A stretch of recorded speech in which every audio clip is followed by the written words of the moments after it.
लेकिन आप चिंता मत कीजिए, मैं अभी के अभी नील अग्रवाल और गायत्री देवी से बात करता हूँ। गायत्री देवी और नील की वजह से आज मेरी वाइफ की आंखों में आंसू हैं और मैं ये लापरवाही हरगिज बर्दाश्त नहीं कर सकता हूँ। उन दोनों के अलावा जो इसमें शामिल है, जल्द से जल्द सबका पता लगाइए। यस सर, डोंट वरी, अब ये लोग बचेंगे नहीं। ऐसा ही होना चाहिए। और अब आगे क्या करना है मैं आपको कल सुबह कॉल करके बताऊंगा। Yes sir. ये बात सुनते ही गौतम ने फोन काट दिया और गुस्से में खिड़की के बाहर देखने लगा।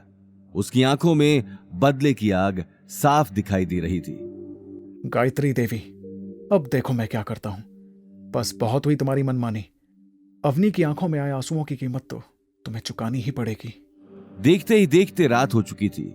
खाना खाकर गीता और अनिल जल्दी सो चुके थे, लेकिन अवनी की आंखों से नींद गायब हो चुकी थी।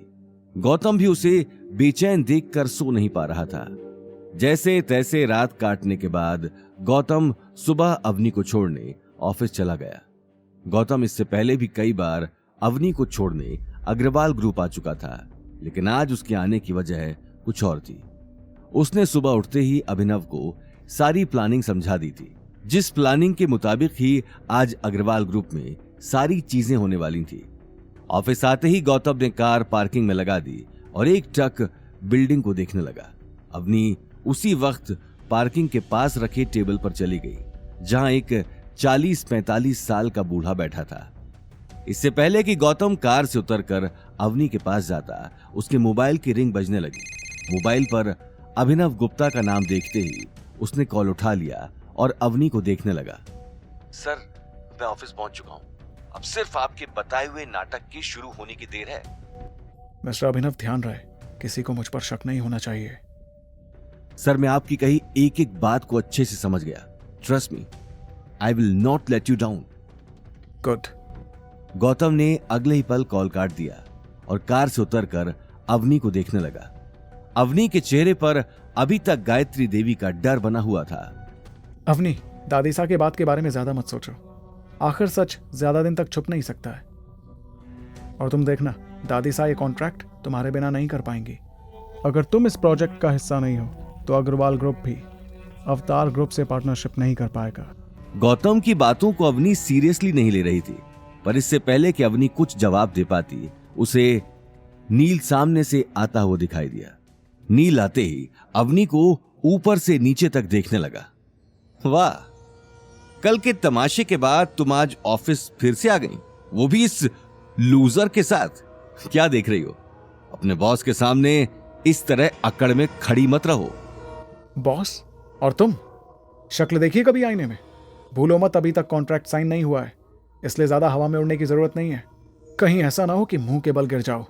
ये बात सुनते ही नील ने अपने चेहरे से चश्मा हटा लिया और गौतम की आंखों में आंखें डालकर देखने लगा।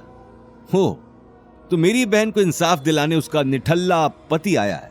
यार, तुम्हारी बातों से मुझे डर लग रहा है, कहीं तुम मुझे कॉन्ट्रैक्ट तो साइन हो ही जाएगा, उसे तो अब कोई नहीं रोक सकता। चेयरमैन थोड़ी देर में सारी फॉर्मेलिटीज पूरी कर देगा और फिर। ये बात कहते हुए नील अवनी को मुस्कुराते हुए देखने लगा। थैंक यू अवनी, अपनी डिजाइन के लिए। यह बात सुनते ही गौतम ने नील का कॉलर पकड़ लिया।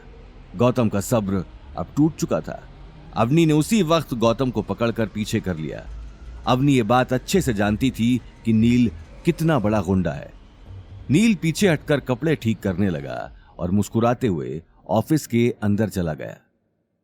गौतम एक टक उसे जाता हुआ देखता रहा और कुछ ही देर बाद अवनी के साथ वो भी अंदर चला गया।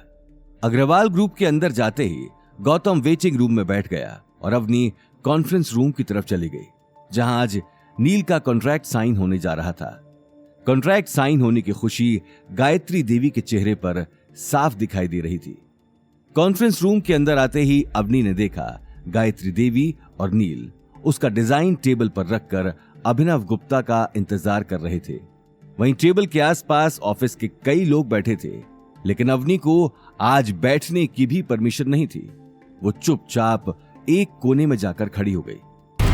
आगे की कहानी जानने के लिए देखिए अगला एपिसोड सिर्फ पॉकेट एफएम के यूट्यूब चैनल पर और रॉयल वारिस के सारे एपिसोड्स को सुनने के लिए डिस्क्रिप्शन में दी लिंक से डाउनलोड करें पॉकेट एफएम ऐप।